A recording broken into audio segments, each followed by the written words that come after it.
La Bible dit dans Ésaïe, chapitre 55, et le verset 1, « Vous tous qui avez soif, venez au haut, même celui qui n'a pas d'argent. Venez, achetez et mangez. Venez, achetez du vin et du lait, sans argent, sans rien payer. » Prions. Merci Seigneur pour la bonne nouvelle, pour le message que tu nous as donné, de ce qui est gratuit, le salut, la vie éternelle. Merci Seigneur Jésus pour tout ce que tu as fait, tout ce que tu as souffert pour nous donner la vie éternelle. Dans ton nom, je te prie Jésus. Amen. Donc c'est étonnant, n'est-ce pas? C'est très clair, le message de la Bible. La bonne nouvelle, c'est étonnant qu'il n'y a pas beaucoup plus qui sont croyants en Jésus, parce que ce qu'il veut nous donner. Donc, chapitre 53 a parlé du prix que Jésus a payé pour nous donner le salut. Et maintenant, et puis le chapitre 54 a parlé du fait que Dieu va nous donner, les croyants, du fruit, les enfants spirituels. Les disciples de l'Éternel, il va nous donner. Il va nous utiliser parce qu'on est sauvés, puis on devient des croyants, des enfants de Dieu. On a un témoignage à rendre. Et Dieu va nous utiliser. Quel privilège, un pécheur comme moi et comme vous, de parler pour Jésus. Quel privilège, quel honneur, quelle responsabilité. C'est lui qui le fait en nous. Et maintenant, c'est le message. Le message que nous avons, c'est partout dans la Bible. Et je trouve que c'est étonnant. Le dernier message de la Bible, Apocalypse chapitre 22, à la fin de le chapitre, fin de la Bible, dit, l'Esprit et l'épouse disent, viens, que ceux qui ont soif, viens. Et que ceux qui entendent donnent le message de venir à Jésus. Ceux qui ont soif, vous tous qui avez soif. Est-ce que les gens ont soif? Nous prions que ça puisse arriver. Le Saint-Esprit doit toucher les cœurs, préparer les vies pour l'Évangile, pour donner un soif. Parce que le choix, c'est en nous. De venir à Jésus ou non, il faut toujours respecter la foi, les croyances, les idées des autres, parce qu'ils ont la liberté de choisir. Dieu a donné la liberté à choisir, donc nous devons faire la même chose. Ils peuvent rejeter Jésus s'ils veulent. Nous allons prier que ça ne se passe pas. Mais qu'est-ce que Dieu fait maintenant? Il agit dans les vies, dans les cœurs de chaque personne sur la terre, les non-croyants, pour leur donner un soif. Si vous reconnaissez que vous êtes un grand pécheur, vous allez avoir un soif d'être pardonné. Et c'est Jésus seul qui peut vous pardonner.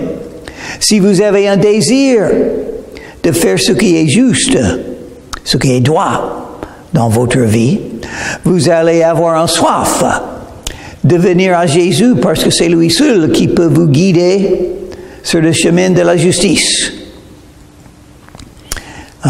Si vous avez un soif de connaître ce Dieu qui se cache, vous allez venir à Jésus qui manifeste la vérité de Dieu et qui peut vous enseigner la vérité de lui-même. Il est la vérité.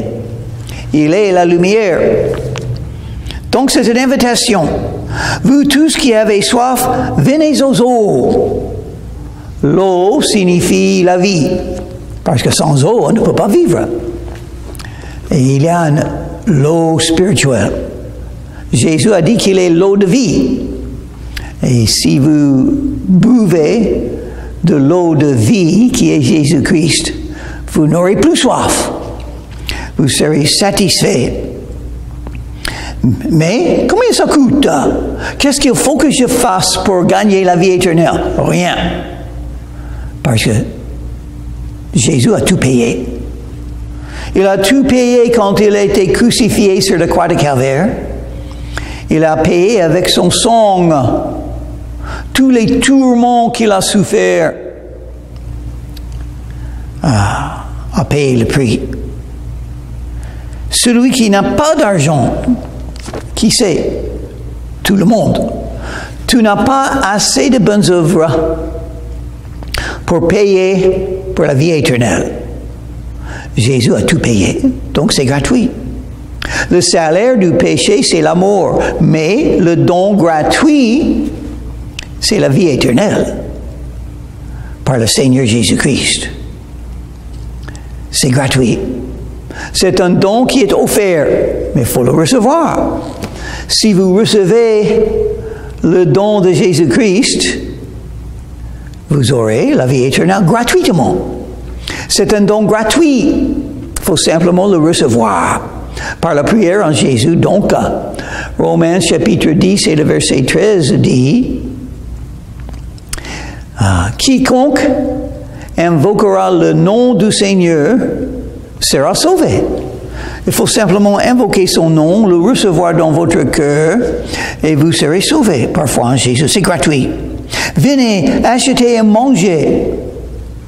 Manger symbolise recevoir Jésus-Christ, parce qu'il faut manger pour vivre sur la terre. Pour avoir la vie humaine, il faut manger chaque jour. Et c'est pourquoi on remercie le Seigneur. Chaque repas, n'est-ce pas? Vous le faites, n'est-ce pas? Parce qu'on reconnaît, il nous donne la vie.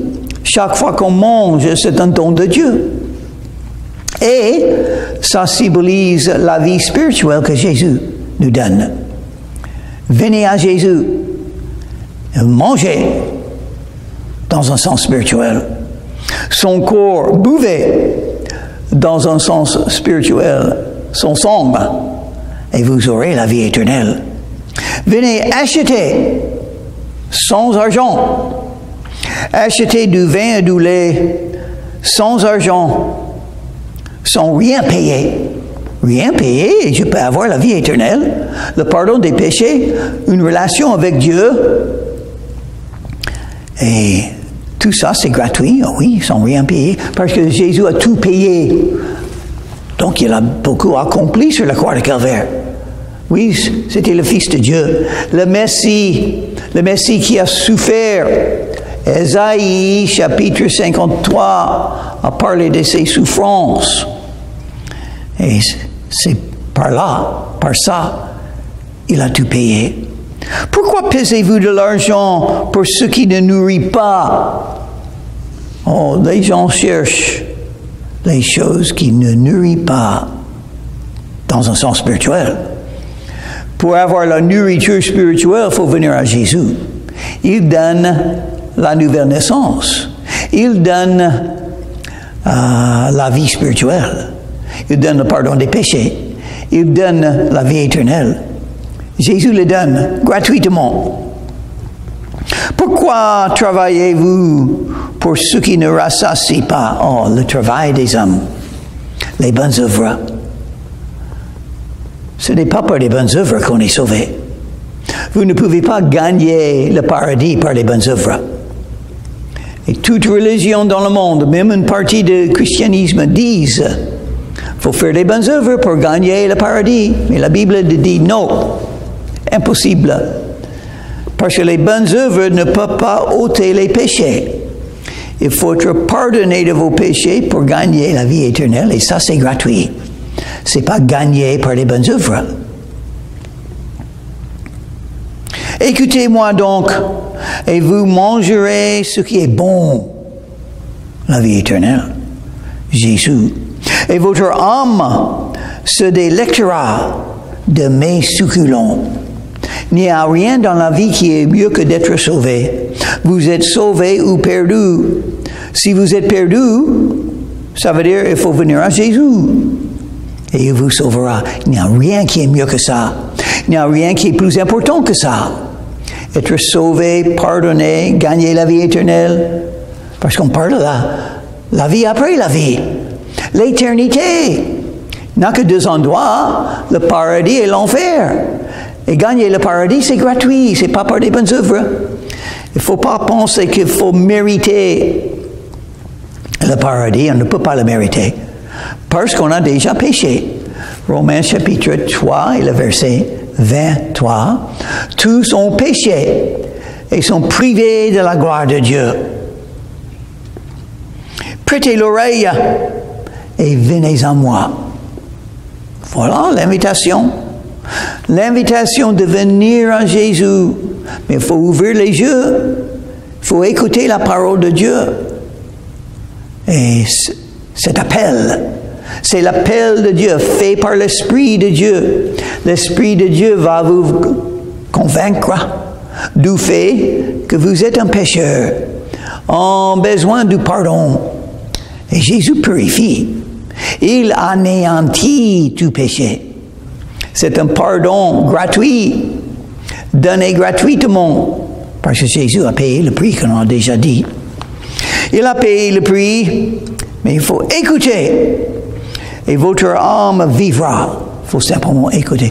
Ouvrez les yeux, ouvrez les oreilles à la vérité qui est annoncée, qui est prêchée.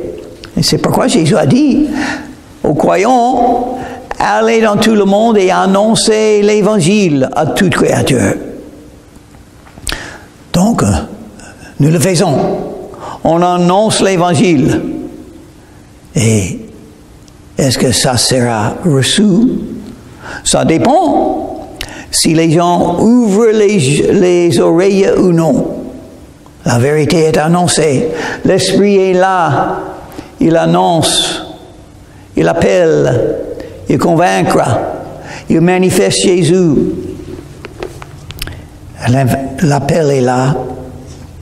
Venez à moi, écoutez, et votre âme vivra. On parle de la vie spirituelle, la vie de l'âme, la conversion, la repentance, la justification par la foi, la sanctification par le sang de Jésus. Je traiterai avec vous une alliance éternelle. Une alliance éternelle. Si Jésus vous donne la vie éternelle, c'est éternel. Ça ne se termine jamais. Personne ne peut l'ôter de vous, même pas vous-même. C'est un salut sûr, établi sur le sang de Jésus, garanti, éternel. Donc oui, est-ce que je crois qu'on peut avoir la vie éternelle maintenant et ne jamais perdre? Oui. C'est exactement ce que ça dit. Quand j'avais 19 ans, je suis venu à Jésus pour croire en lui et il m'a sauvé. Instantanément, aussitôt, le moment que j'ai invoqué le nom de Jésus, il est entré en moi et m'a donné la vie éternelle. Qu'est-ce que j'ai fait pour l'avoir? Rien, sauf invoquer son nom. J'ai fait une petite prière sincère de tout mon cœur, avec le désir de le suivre. Mais l'instant que j'ai invoqué son nom, que j'ai demandé le pardon de péché, il me l'a donné. Il m'a donné la vie éternelle. J'ai toujours la vie éternelle depuis ce jour. Je vis une vie qui est éternelle maintenant. Ça a commencé il y a 56 ans. Quand j'étais à genoux devant Jésus. Et ça continue maintenant. Les premiers 56 ans de ma vie éternelle sont déjà passés. Et dans l'avenir, la vie éternelle, une vie éternelle. Une alliance éternelle, une alliance. C'est la nouvelle alliance dans le sang et le corps de Jésus. La nouvelle alliance est beaucoup mieux que l'ancienne alliance. L'ancienne alliance est basée sur les commandements, la loi de Moïse. Obéissez les lois et vous vivrez. Péchez et vous allez mourir. Ça, c'est l'ancienne alliance. Et le problème, tout le monde a péché. Donc ça ne marche pas pour moi. Mais la nouvelle alliance, c'est croire en Jésus et vous aurez la vie éternelle sans les bonnes œuvres. Oui, on a le désir de faire les bonnes œuvres, mais ce n'est pas les bonnes œuvres qui me donnent la vie éternelle. C'est Jésus, gratuitement. Sans les bonnes œuvres. J'ai invoqué le nom de Jésus, je n'ai pas eu de bonnes œuvres. Et il m'a donné la vie éternelle. Parce que j'ai mis ma confiance en lui. Je me suis confié en Jésus par cette prière. Et il m'a donné la vie éternelle. Pour rendre durable mes faveurs envers David. Intéressant. Parle de David parce que cette alliance a été annoncée premièrement à David. Parce que David avait la foi en Dieu. David avait des péchés aussi. Mais Dieu a parlé d'une nouvelle alliance. Mieux que l'alliance de la loi. Nous qui sommes des croyants en Jésus, nous ne sommes plus sous la loi. Nous sommes sous la grâce. Qu'est-ce que c'est la grâce de Dieu? Dieu donne gratuitement à ceux qui ne méritent pas. Ça, c'est la grâce. Et le salut est basé sur la grâce. Dieu a parlé de la grâce à David. Cette alliance qu'il nous donne maintenant par Jésus-Christ.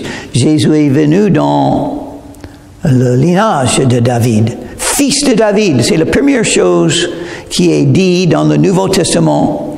Matthieu chapitre 1, verset 1. Le livre de la génération de Jésus-Christ, fils de David. Et Jésus est né dans la famille de David, obligatoirement, parce que le Messie doit venir comme fils de David. Jésus l'est, il est né en Bethléem. Marie et Joseph étaient dans le lignage de David. Donc ça a été accompli par Jésus-Christ. Voici, je l'ai établi comme témoin auprès des peuples. Oh, un témoin auprès des peuples. Quand on a donné la nouvelle alliance, qui ne se termine jamais, c'est une alliance éternelle, on parle de ça. On dit aux autres, dans la famille, les prochains, les voisins, les coéquipiers, les étrangers qu'on rencontre dans la rue. Moi, je le fais. C'est pas facile, mais ça dépend où on se trouve. Dans la petite ville où j'habite aux États-Unis, c'est souvent reçu, mon témoignage, souvent. Et on me dit, oh, je crois en Jésus aussi, j'aime Jésus aussi. Et ça arrive de temps en temps en France aussi. D'autres croyants ici et là. Et on cherche encore plus. C'est pas assez. Il n'y a pas assez de croyants par ici. Même dans ma petite ville où se trouvent 40 églises, il y a beaucoup de gens qui prennent le tract de moi quand je l'offre, quand je le donne. Mais il n'y a pas assez de croyants. Chaque personne est très importante. Chaque âme doit être sauvée. Parce qu'on est sauvé ou perdu. Et nous aimons les âmes perdues, n'est-ce pas? Nous voulons être des gagneurs d'âmes. Nous cherchons les brebis qui sont perdues pour les amener à Jésus, afin qu'ils puissent être sauvés et pas perdus. Donc ça, c'est la volonté de Dieu pour nous. Jésus nous a dit, il nous a donné le commandement, allez dans tout le monde et annoncez l'évangile à toute créature. Donc, nous cherchons la grâce de Jésus pour pouvoir le faire, la puissance du Saint-Esprit pour pouvoir le faire, le pardon quotidien pour pouvoir le faire. Ouvrez la bouche et je le remplirai. Dieu nous a dit dans les psaumes. Donc, ma bouche est ouverte. Donc, Dieu va le remplir avec la parole de Dieu, avec la vérité, avec un témoignage de Jésus-Christ.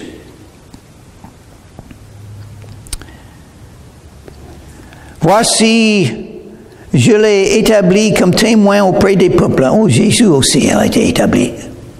Jésus est le fils de David qui nous témoigne de la vérité.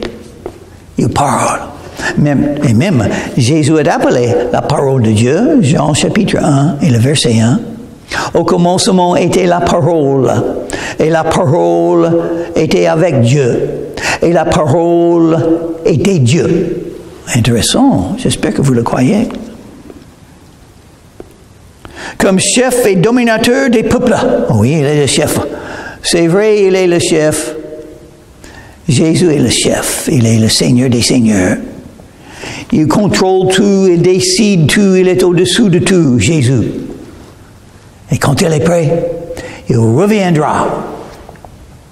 Et la fin commencera avec l'enlèvement de l'Église, quand tous les croyants, s'il y a des croyants qui restent, vont quitter la terre pour rencontrer Jésus dans les nuées. Et 7 ans après le règne de l'Antéchrist, Jésus reviendra dans la ville de Jérusalem et il va détruire les armées de l'Antéchrist et il va détruire l'Antéchrist. Et Jésus régnera, le Messie, sur la terre pendant 1000 ans. C'est simplement le commencement de l'éternité. 1000 ans avec Jésus comme roi en Jérusalem, sur le trône de David. Voilà. Pour accomplir les promesses qui ont été données du Messie, devenu du Messie. Il est venu la première fois, Ésaïe chapitre 53, pour souffrir. Il va venir deuxième fois pour vaincre, pour tout vaincre, pour tout manifester de la vérité et pour tout changer, pour tout corriger et améliorer. Voici, tu appelleras des nations que tu ne connais pas, parce que le salut est pour tous. Et Jésus règne sur tous. Les chefs des pays, ils pensent qu'ils sont là éternellement. Non, ils sont là pendant quelques années. Et quand Dieu décide, ils seront ôtés et remplacés par d'autres. Parce que Jésus décide qui a le pouvoir. Même maintenant, les nations qui ne te connaissent pas accourront vers toi. Ah oui, ils vont voir celui qu'ils ont percé. Ils vont être sauvés un jour. Quand Jésus revienne après la destruction de la grande tribulation, ceux qui restent vont croire. Tout Israël sera sauvé. Et même, si je comprends ce que je lis juste là, toutes les nations accourront vers toi à cause de l'Éternel ton Dieu, du Saint d'Israël, qui se glorifie, qui te glorifie. Jésus sera glorifié. Chaque personne sera un jour à genoux devant Jésus. Heureusement, j'étais à genoux devant lui quand j'avais 19 ans. Et c'est la meilleure chose à faire maintenant dans la vie présente. Pour ne pas être à genoux quand il est votre juge. Il veut être votre sauveur. Il ne faut pas arriver au jugement sans Jésus comme votre sauveur, sans cette relation personnelle avec Jésus, parce que vous serez jugés. C'est Jésus qui ôte vos péchés ou c'est vous qui aura la punition de votre péché, de vos péchés sur vos épaules. Jésus veut vous sauver, mais comme on l'a déjà dit, vous avez le choix. Dieu vous a donné le choix. Vous pouvez choisir de venir à Jésus et être sauvé de vos péchés, ou vous pouvez choisir de rejeter Jésus et un jour d'être jugé vous-même pour vos péchés. Moi, heureusement, j'avais peur de l'enfer. J'avais peur de mon avenir. J'avais peur de rester un non-croyant. Et je suis venu à Jésus.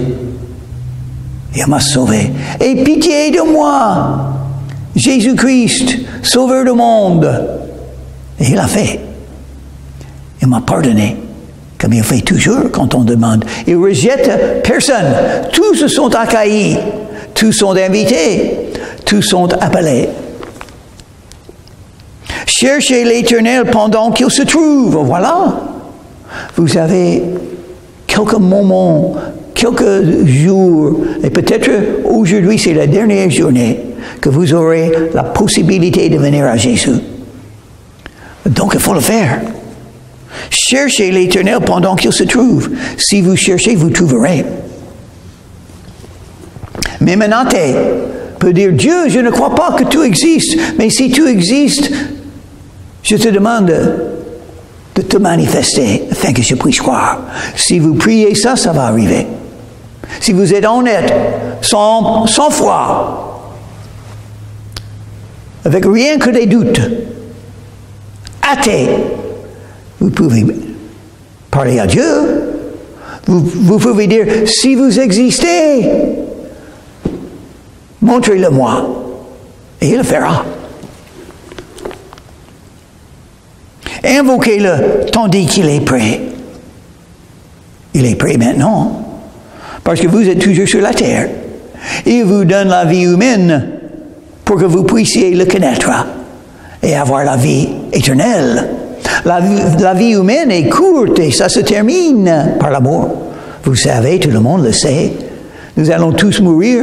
Quelques-uns vont mourir aujourd'hui. Peut-être vous, peut-être moi. Aujourd'hui, demain ou après-demain. Donc, il ne faut pas perdre votre chance, votre opportunité, cette occasion de pouvoir croire en Jésus. Il ne faut pas la perdre. Invoquez-le tandis qu'il est prêt. Qu'est-ce qu'il faut pour être sauvé? Invoquez le nom du Seigneur. Priez Jésus, il vous sauvera. La prière à Jésus sauve des péchés. Invoquez-le. C'est tout ce qu'il faut. Invoquez le nom de Jésus avec sincérité, avec le désir de le suivre, et vous serez sauvés. L'apôtre Paul l'a fait quand il était sur le chemin vers Damas. Il voulait persécuter les croyants. Mais Jésus s'est manifesté à Paul. Et heureusement, que sont les mots qui sont sortis de la bouche de Paul? Seigneur, que veux-tu que je fasse? Il a reconnu que Jésus est le Seigneur. Et il voulait le suivre. Et il a invoqué son nom. Le Seigneur. Quiconque invoquera le nom du Seigneur sera sauvé. Qu'est-ce que c'est le nom du Seigneur? Jésus, le Seigneur des Seigneurs. Invoquez-le tandis qu'il est prêt. Il est prêt parce qu'il est partout. Il est prêt parce qu'il vous invite. Il est prêt parce qu'il veut vous sauver aujourd'hui. Il faut invoquer son nom. Il faut invoquer le nom de Jésus. Donc je vais prier maintenant. Et si vous ne connaissez pas Jésus-Christ comme votre sauveur, si vous êtes perdu, si vous êtes athée ou d'autres choses, si vous croyez en Dieu mais pas en Jésus, maintenant, vous avez la possibilité d'invoquer le nom de Jésus et être sauvé. Je vais prier et j'espère que vous allez prier Jésus au même temps. Prions. Merci Seigneur Jésus que tu nous donnes le salut. Merci pour tout ce que tu as souffert pour nous donner le pardon des péchés. Pardonne-nous pour ne pas t'aimer plus. Que ta volonté se fasse, que ton nom soit glorifié, que beaucoup de gens soient sauvés par foi en toi, Jésus. Je te prie. Amen.